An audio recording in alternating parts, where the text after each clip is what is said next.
Roundtable, question and answer sessions for coaches presented by NCSA, Next College Student Athlete. Please welcome coaches, and we'll be moderated. It's an open forum, so please enjoy. All right, well, thank you guys for coming out here. Packed house, standing room only. Yeah, that was my best joke of the day. My name is Nelson Gord. I'm the director of baseball at NCSA. I've been a part of the company in some capacity for over 5 years now. In that time and time before that, I've spent time as a club director, as a high school coach, as a college coach, as a professional scout. But really what brought me back to NCSA and staying with NCSA and kind of putting everything else to the side is that this is what I'm most passionate about. Whether it was as a high school coach or a club director, it was helping players get to the next level. And that doesn't always mean, you know, the schools that you see in the NCAA Final Four. Really the true success stories were those kids that found that perfect fit school, you know, that they may have not even known about before, but had what they were looking for academically, athletically, socially, checked all the boxes, and they went on to graduate. Because I think we all can agree that baseball's fleeting, whether you hang them up at 16, 18, 22, 38, you have a whole lifetime ahead of you. And where you go to school oftentimes dictates, you know, your friends for life. It impacts where you work and everything else. So we put this panel together with the hopes of helping you help your players.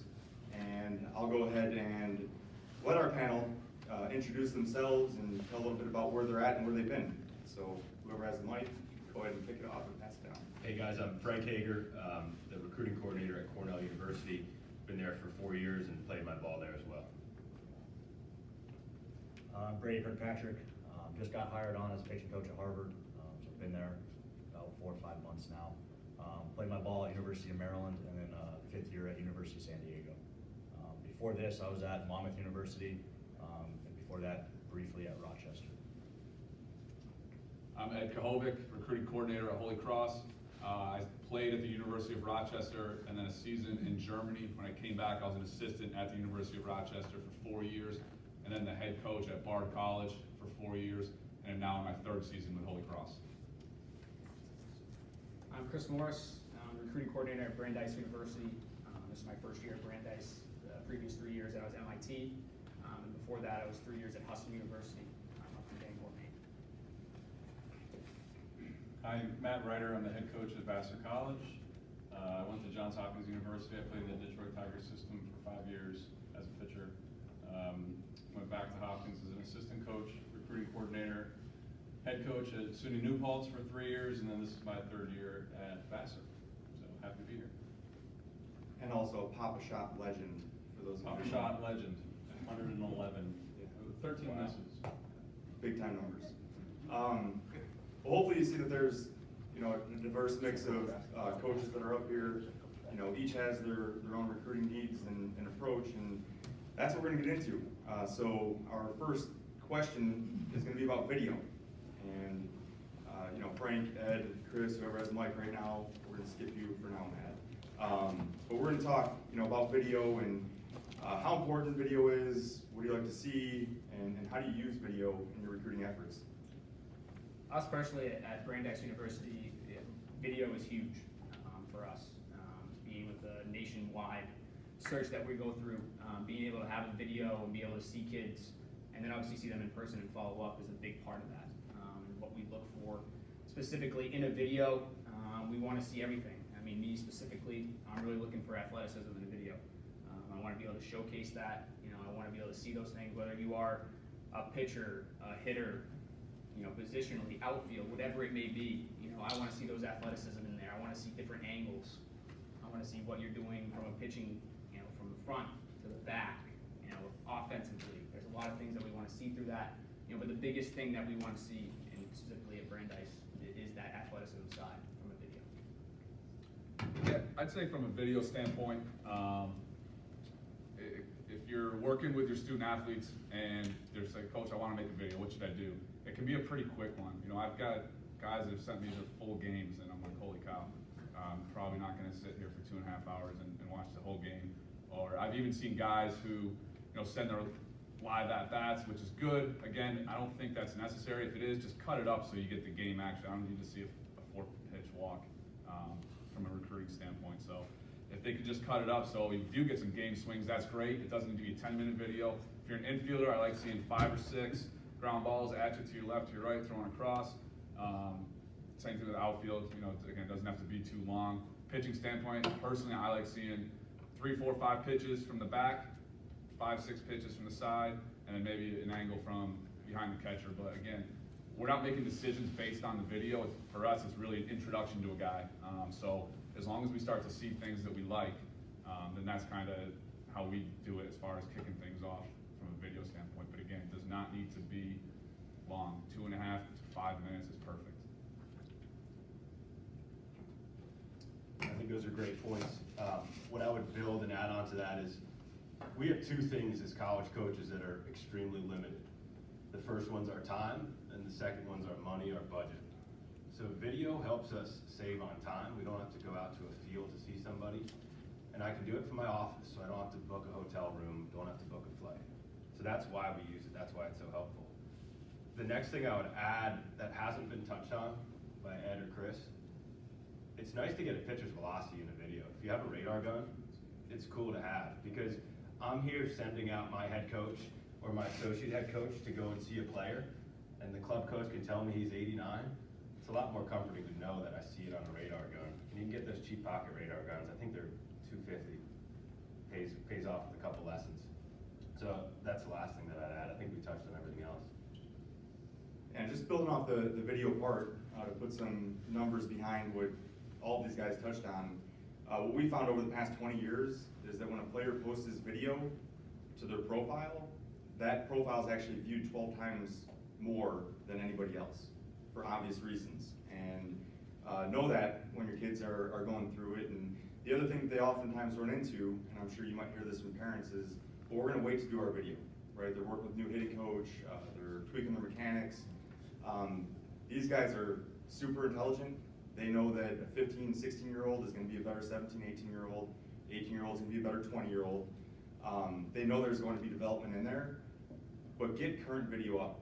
You know, you can't have a too much video. You know, make sure it's updated, it's accurate, and you're continuing to put it out, because that's just gonna help them get seen. Okay, so the consistency is definitely key. Our next question here, it's about the profile in which some of those videos live. So, you know, what information do you find most useful? And what are the best practices that high school coaches or travel coaches can advise their players to put into their profile? I think a lot of it's based off some of that video stuff that we talked about. You know, the video is important for a profile, but we also want to know, you know, the academic side of things too. You know, Harvard being a university, I think all 5 of us up here, you know, we rely on the academic information, so we can make sure we can get kids into school, and kind of that's like the first step for us.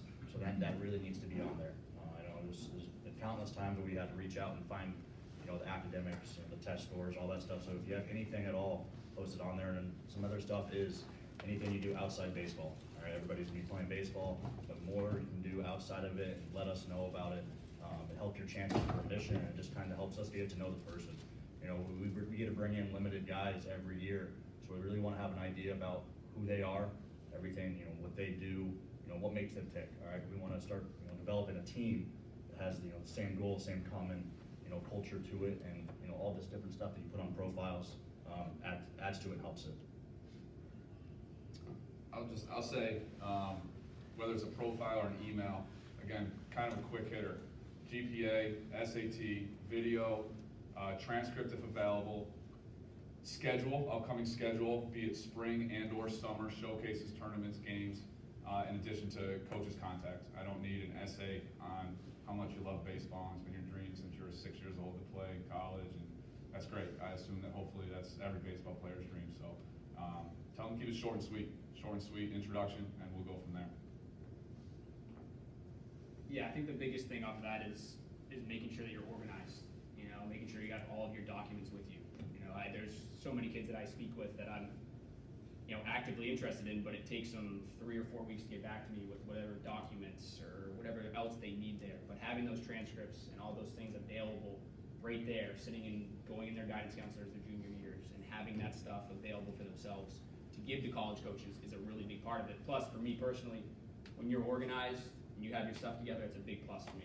It really tells me a lot, when you can hand those to me quickly. Sure, I think they hit on all the points.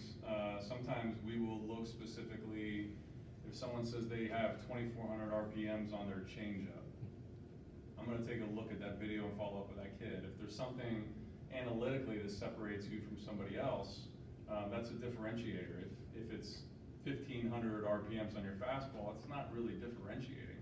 If it's 82 miles an hour exit velocity, that's not really differentiating. So I don't know if that would be my lead-in thing. That's not gonna separate you from everybody else. Also, this is a first point of contact with coaches.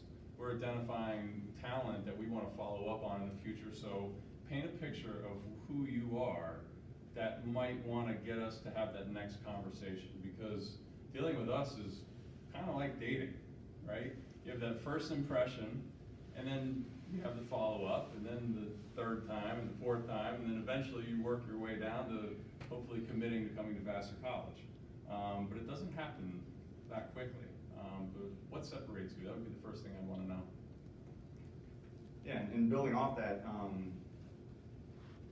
again, looking at the historical data, when we're looking at players that we work with, the academic piece on your profile is even more important than the video. That's 17 times more likely for a player to be viewed. And I think, again, that's for obvious reasons. It gets into the hands of any of these guys up here. They bring it to admissions, they bring it to financial aid, right? Can we get them in? How much can we give them? And the answers to those two questions oftentimes makes or breaks whether or not they're able to pursue a player. The other thing with the profile, and I'll say this, if you have kids that you're not sure if they want to play at the next level, realize that it's a transferable skill. When they go out into the real world, even if they don't play college baseball, they're gonna fill out a LinkedIn profile. They're gonna have to fill out a resume, right, applications. So going through it as a recruitable student athlete is something they could take with them away from your high school, away from your travel program, and utilize in other areas of their life. So be sure to work on that as well. Next question here, we're gonna talk about relationships. I've seen this from both sides as a high school coach, as a college coach, and I think we all agree it's probably the most important thing in a lot of the decision making that we do. So, how do you guys prefer to interact with those club or high school coaches, and what advice would you give them in dealing with the process to make it smoother, more streamlined? Okay, if I start. Yeah, kick off. If I'm working with a high school coach or a club coach, summer coach, and we've had a good relationship for, I'm thinking of a couple guys that we've had a relationship for 5-6 years, and we trust each other. They know what we're looking for. I have an understanding of the type of players that they have, the culture that they've developed in their program. So that's great, that we have that. It's great for me, great for them. The things that make that relationship so good is first time, right? We're able to develop that over time. But also little things. If know my program. If you have 1 or 2 kids that are interested in Vassar, you've heard the name, do a little bit of research before you start emailing or calling the coach or texting the coach. Because if you send me 15 kids and only one of them can get in or has a sniff, that's a waste of time. And I think we made a good point earlier. Time and money is really important for us because we only have so much of it and there's so many kids. So one of the little tiny pieces that we can do to develop that trust over time is just a small thing. Be thoughtful with what kids you're trying to pair with the school. So. Yeah, I would say from a being prepared standpoint, just have rosters and have them be accurate, please. Especially in if you're a high school coach, have a roster for the whole season with academic info, contact info. That's always really helpful. And then travel ball, I can't tell you the number of rosters that are incorrect, and I understand numbers change, plans change, but anything you can do to make sure that those rosters are accurate. I've sat on games and I've been looking at the wrong kid the whole time because the numbers are wrong. So if it means you have to, I understand, but if you guys can find a way, if there's any travel coaches here, if it means you got to go to FedEx, Kinko's, and print it the night before the tournament, that would be super appreciated because An accurate roster on hand is huge. I think for the first question, who do you prefer to interact with, or how do you prefer to interact with them? Prefer to interact with the person who I have the best relationship with, is what Matt was kind of talking about. That's huge. So develop those relationships. And how do you develop those relationships? Try to be personalized, right? I try to put myself in the shoes of a high school coach and think, how does this guy like to get contacted? I like to tell him, hey, I remember recruiting your player 3 years ago who ended up at XYZ school. Now I'm looking at this other player. So if you're a high school coach, you're a club coach, put yourself in our shoes. Again, limited amount of time, keep the conversation short, and try to make it personalized. So it's not a BCC out to 150 coaches saying, hey, here's this guy, he's a really good player, you should look at him. It's more of a call, hey, 5 minutes, I really like this guy. The last thing I'd say too is high school coaches, you're huge in the process. You get to see these players every single day in the classroom, you get to ride the bus with them, you get to see how they interact in practice. Club coaches, shoot, you might see them in 3 or 4 tournaments throughout the summer. So high school coaches, we love talking to you. You got a great feel for the player. All right, well, continue off that, when we're looking at the summer schedule, we're looking at all the different events. I'm sure that you guys are inundated with emails about different camps to work, about different showcases to attend. So talk us through that entire process, before the event, during the event, after the event. You know, what's your follow-up, your preparation, everything in between? Yeah, so this time of year, we're building our board. And at Cornell, because of academics, we usually work with just one class and sometimes the next class after that. So right now, we're accumulating our board of 2020 recruits and keeping in mind some of the 2021s, 2022s, et cetera. And what do we do before a trip? We have transcripts, we have test scores, hopefully, if they've taken them, and we've seen some sort of video. So it's not like I'm going down to Georgia or going to Diamond Nation and sitting there and saying, oh man, I like number 22 at shortstop. Because that player might have 1,000 on his SAT and we can't get him in. So we compile this whole list and go into the summer with 100 to 150 guys who we've talked to on the phone, who we've liked their video, who we've seen their transcripts, we know that they're academically qualified and that they're interested. And then we follow them in their tournaments or their high school games. So that's kind of our pre and post preparation. Yeah, it's changed a little bit for myself, just moving to a more academic place as Harvard than I was at Monmouth. Monmouth, I would show up at those Diamond Nation events. I would sit in the stands and I would just watch baseball. Now it's a lot more goes into the event planning. You know, I'm not gonna go in blind anywhere. There's gonna be a reason for it. There's gonna be a kid out there that we're following or that we've had contact about, and then we're gonna make sure everything lines up with him. Just like Coach said, the time is it's a huge thing. So we don't want to waste our time. We want to make sure the kid knows we're coming as well too. We'll let them know that just so they're we want to see them with a little bit of pressure on them. During the event, we watch for a number of things. From pitching wise, there's not one set thing I look for because I think each pitcher needs to be different. So it's different based on the player, and then also during games we like to take video. A lot of times I might be the only one out there recruiting. I might take a couple videos from the side, from behind, of that game, of that player, how he's doing. I can shoot it over to our other coaches, just because my eyes are gonna see stuff different than they are. So that's kind of what we're doing during the game. We watch the kid walking in the dugout, get on the field, how he interacts with the other players is big. It's kind of see if he embraces the whole team concept. Because now the travel ball kind of thing, you guys are getting out there. They're playing with each other, a few times a week, and a lot of times the kids just go out there and play for themselves. We want that team guy. That's kind of what we look for during. Post is kind of recap. We get together with the coaches, talk about what we saw, do some further research on our own, follow up with that travel ball coach, that player. But there's no set thing that we do. We just kind of see what what we took from the pre and during, and kind of go from there on.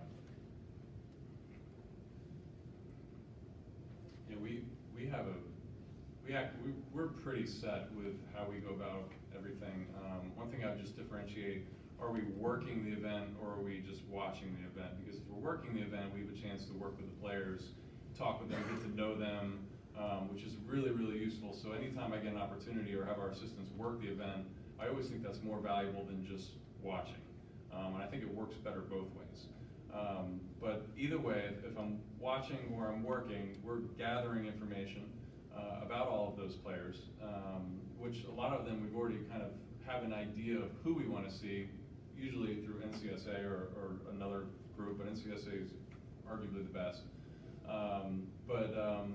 You know, when we mark them down, and it may just be a check mark or a plus or something like that, that means I need to see this kid again, at least for our system. And I'm very fortunate. I've got 3 assistant coaches who are here today that will go out to all of the different events.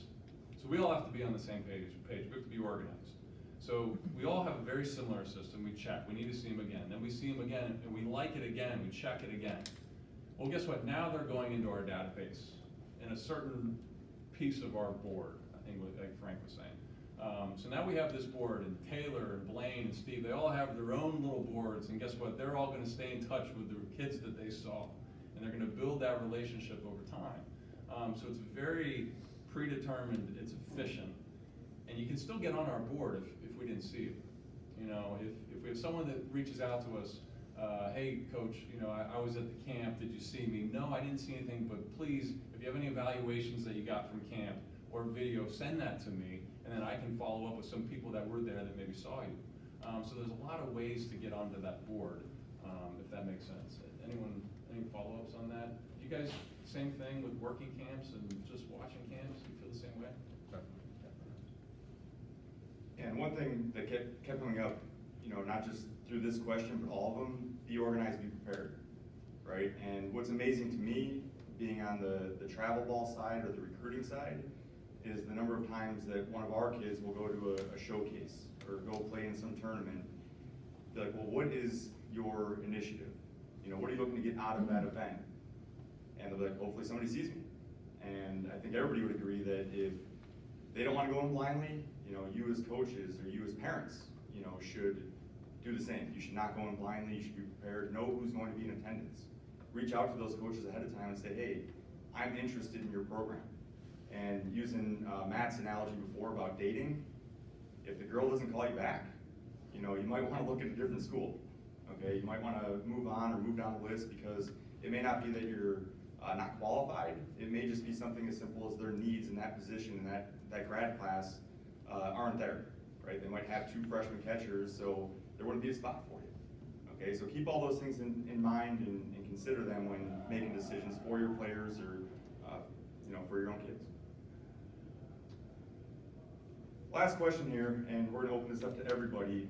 It's kind of a catch-all. You know, what advice would you give to all coaches to help shape that recruiting message? Like what they should be looking for? What's your one big thing that you feel either they're missing, they're making mistakes on, or that they're doing really, really well that they should continue doing? You know who you are. You know, I wouldn't sell something that you're not, and I think that goes both ways.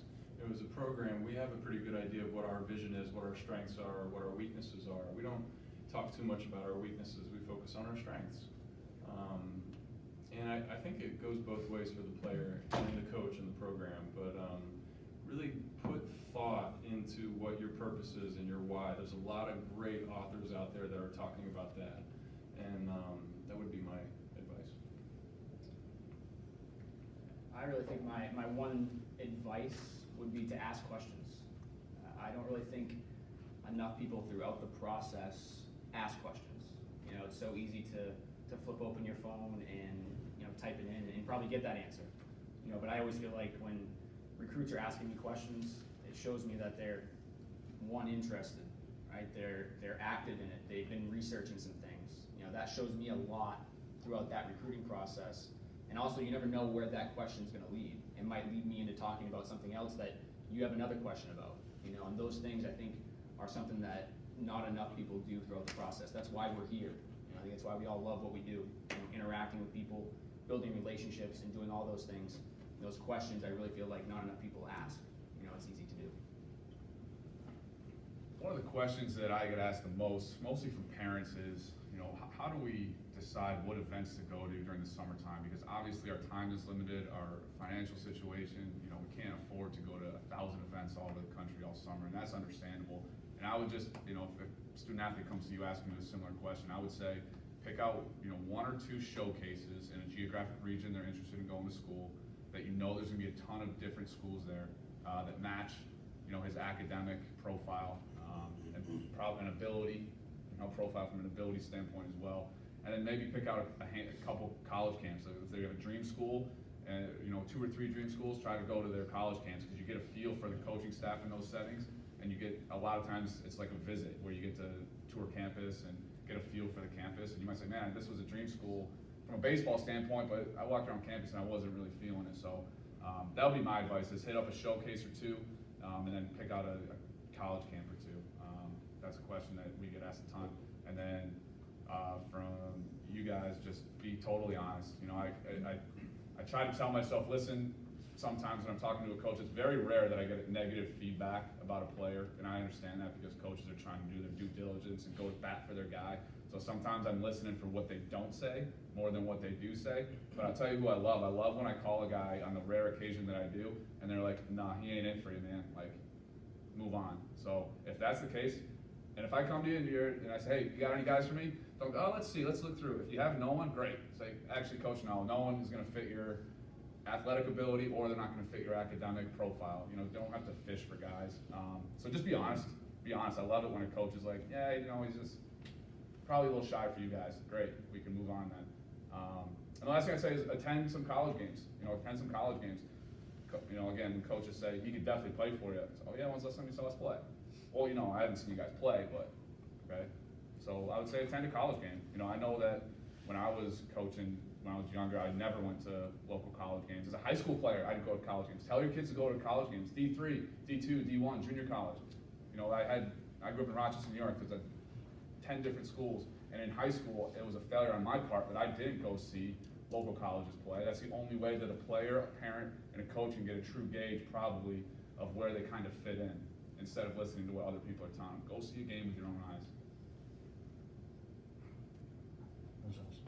Thanks, buddy. No, the biggest thing for me is start to build relationships. You know, that goes a long way. There's a few people around the country right now, you know, not right now because we can't go out recruiting in the season, but you know, they'll call up, hey, I got a kid for you.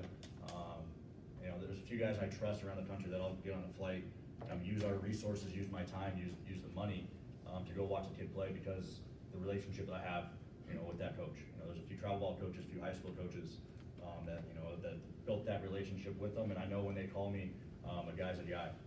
So I do my best to go do that, and, you know, over the last 5 years, I've continued to get more and more of those connections, which is awesome. And then going back, what Ed said too, is just be, you know, truthful with it. You know, I really appreciate walking up to a game, hey coach, you know, this guy, or hey, I don't have anybody for you. You know, it's been a few times like that, and you know, it might be feel like you take the hit on your team, but you have guys on your team that'll be able to play somewhere. All right, just, you know, build that relationship with us, and you know, that's probably the biggest thing that I look for. You know, when I'm talking to a coach is, you know, can I trust this person? You know, is he going to tell me, you know, an 85 is 85? Because I know there's a lot out there that, you know, you can go see, you know, an 86, 87 arm, and you were told it's 91, 92. So just build that trust, build that relationship. I think that goes a long way. So the themes I'm hearing are direct and honest conversation. That's huge, and build relationships. Those points have been hammered in. The last thing I would add to them is, it's cool talking to a coach and him being like, hey, I don't have a player for you, but there's a guy across town who plays for the other high school, or we played against his club team. I heard he was academic, and man, he hit 2 doubles off of us. That's how a relationship is started, when a guy starts telling that kind of information, because now we know he's not just trying to sell us the kid who's paying $3,000 to play for him in the summer. Instead, he has a vested interest in helping us out, and down the road when he calls me 2 years from then and says, hey, I have a shortstop who's academic, I'm gonna go and watch that kid, because now I have a relationship with that coach. Trust, honest communication, build relationships. Those are awesome points. And, you know, going off that, I can't tell you the number of times that a coach reached out to me asking about a player that I wasn't directly coaching for exactly that reason.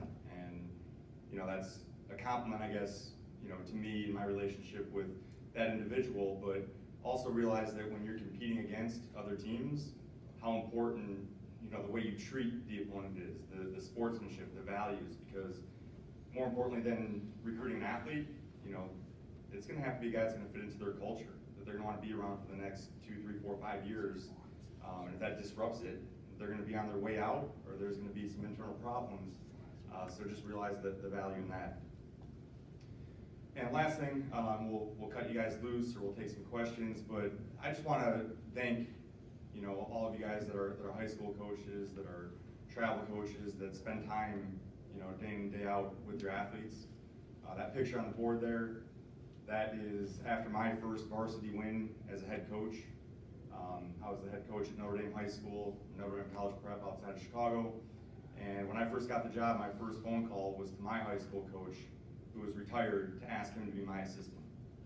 And that wasn't because he was the greatest baseball mind. I'm not saying that behind his back. I'll tell that to his face. But he changed my life. He honestly did. Fortunately, his son was my best friend growing up. My house bounced around a lot. I was kind of a punk middle school kid. And if it wasn't for their household, if it wasn't for the way they took me in and showed me what could be, one, I wouldn't be standing here right now, talking to you guys. But my life probably would have been on a totally different path. So realize just how impactful that you are. Realize the responsibility that you've been given, and don't ever take that for granted. Even in those toughest days when you get ruled against a conference opponent, you could still touch somebody in ways that go beyond just that win or loss. Last thing here, and I should have said at the beginning, this is being recorded. So if you guys text the word world to 797979, we'll actually share that recording with you, so you can touch up on any of those points. You can share it with your players or your staff that couldn't make it. And then on top of that, one thing that was talked about and talked about a lot was video showcase profiles. The one common denominator is that most of that stuff costs money, right? And we understand the same way programs have limited time and resources, families are getting run dry as well. And this pin I have here on my lapel, it says All In Award 2100. One thing that we do at NCSA is give back's a huge part of our program. And if you have players that you work with, if you have athletes, and even in your family that might not even be baseball, might be playing something else, we want to help those kids. We don't want it to be a system or a program where you can only do it if you have money. We realize how much things cost. So please let us know about those kids, because that's who I was. I didn't go to any showcases or camps. My mom couldn't afford it. And those are the ones that we care probably the most about, and the ones that we want to help get into these guys' hands as quickly as possible to make sure they have a great experience. So I think we do have a few minutes here. Does anybody have any questions for our panel, for any of our coaches here? How much, if any, wiggle room do you guys have in terms of helping a kid get accepted? If your SATs are 1,300 and the kid's is 1,200, is he, are you able to help in the admissions process, or is it? I know those numbers are just general, that you see on the website, is the range or whatever. But if he's below the range, is there any way that you can help him get in? There's no exact perfect formula for it. And like Coach said, I got to be a little careful here talking about it. I can't give you a exact number. I And, can hand off that mic pretty quick. and I can't give that number. But no, there's nothing that's set in stone. We always want to see higher and higher and higher. I know Harvard is less than 1% gets into school. So in a lot of these places like that, so the academics have to be there. If a kid gets a score, we ask them to take it again and try to get higher. We try to have him take subject 2 tests, have him do anything and everything that he can to help out his cause. Yeah, that's kind of, sorry if I kind of beat around the question a little bit. Is there wiggle room? Yes. Okay. And it probably depends on how much you like the kid, right, as far as how much you put back. If you have a really talented kid, that coach, assistant or head coach, is gonna do whatever they can to try to help the kid out. Right? But it doesn't mean admissions is always gonna listen. So, but we try. Thank you. And I'll say this too, whether it is Harvard, Cornell, or any of the great schools. I mean, Matt went to Johns Hopkins, that's kind of an okay education.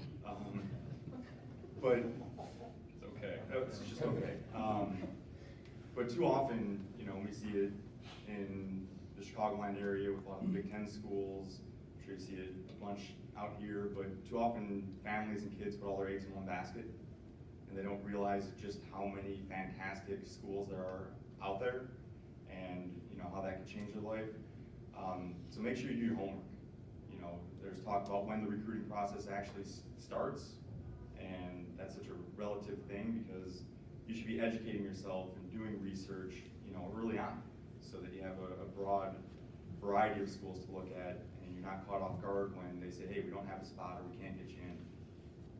And I would just say, have someone, if you're not sure on the money side, have someone, a confidant or a mentor, someone that can help you with financial aid. Just speaking from Vassar's behalf, it's need blind school. So if you can get into the school, they're gonna do what they can to help you pay for the education. They don't want that to be the reason why you don't go to the school. So, you know, I know we had a family, the one kid was a triplet with a single mother. He had to pay like $4,000 a year to get the education, which is close to $70,000. So just because that high ticket cost of some of these schools, and I know Hopkins just $1.5 million endowment from Bloomberg, makes it a total different ballgame for families trying to go to these high academic schools. Any other questions? I know there are a bunch of hands that went up there. Okay. What grade do you recommend that players start going to showcases, reaching out to coaches? What's too early? What's too late? I mean, me personally, you know, I think it's good for, you know, around, you know, your freshman, sophomore year, you know, depending upon your athletic ability, you know, as far as what you're looking for is to get to those showcases. But I do think it plays a big factor into a kid going to one when they're a little bit younger, you know, because it is a lot to handle in a weekend for someone who has their first experience, whether it's a pitcher or a fielder or anything. So getting a little bit of experience when they're younger and then being able to go back and showcase. Also, from our standpoint, you get to see a lot of kids who get to see 2 or 3 times, you know, throughout their career, and see that development part is a big part of it. Other questions?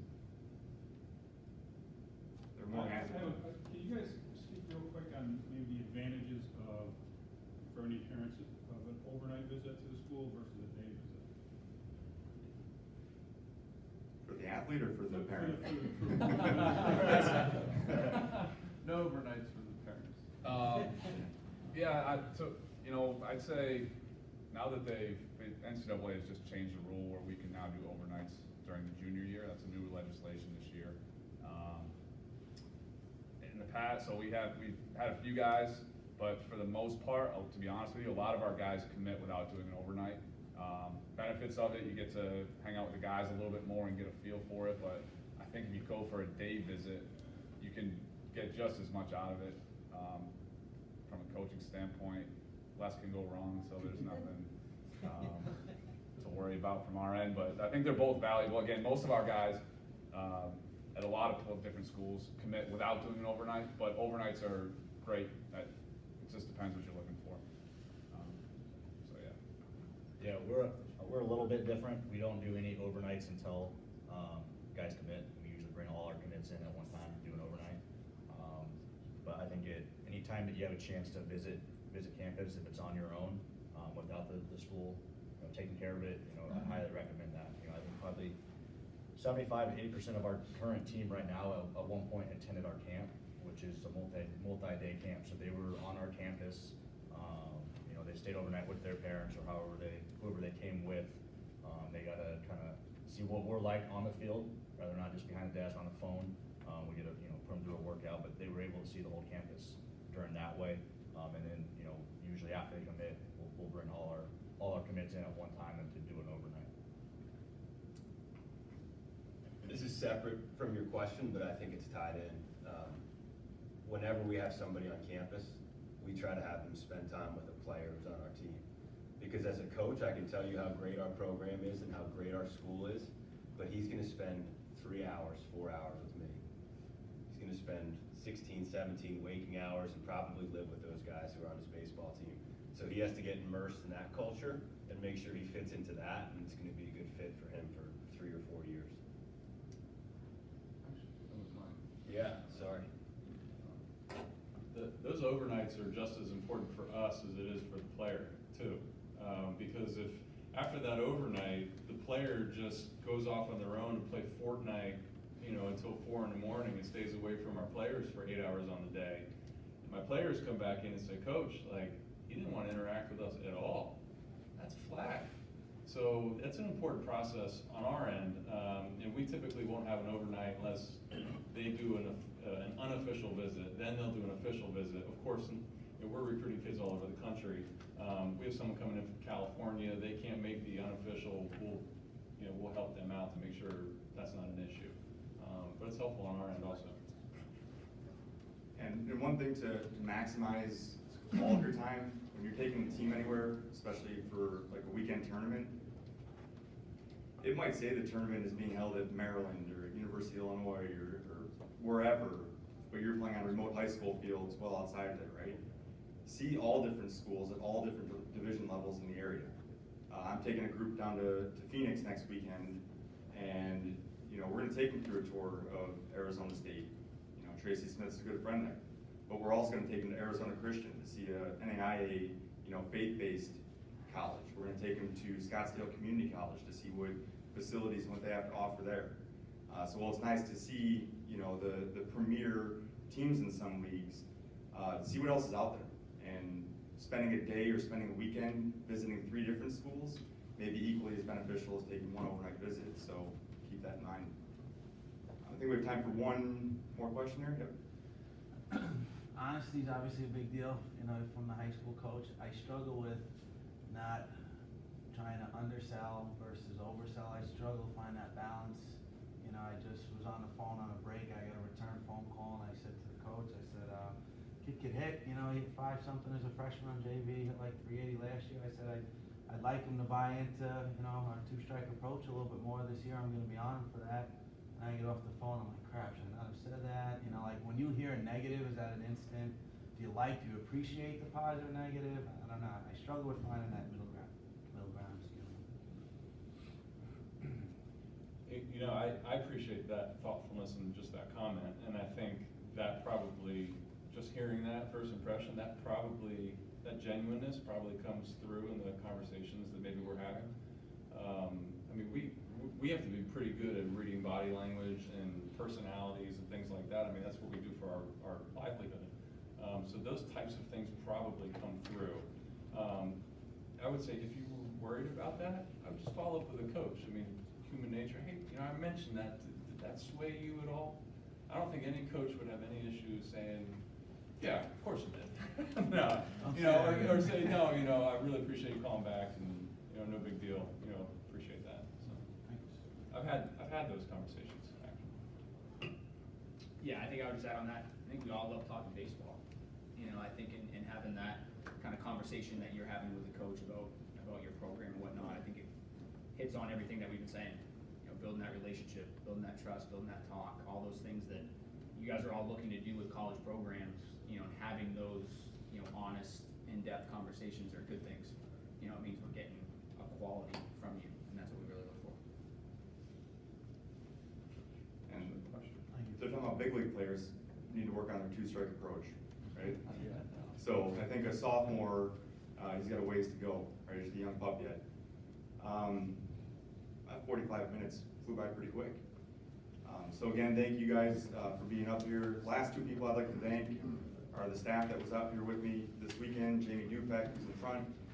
Jamie's our director of softball at NCSA, and then Brian Krause is one of our recruiting specialists, and is from the Northeast and has a lot of great relationships out here, and has helped me understand a lot of the dynamics of the way things go. So thank you both for being out here, and if you guys do have any other questions, we're at booth 107. We're here to serve your program in whatever way we possibly can, whatever way we can help. So we're here for you. So thank you so much, and I know everybody wants to go see DeRosa now, right? So we'll see y'all later. Thanks.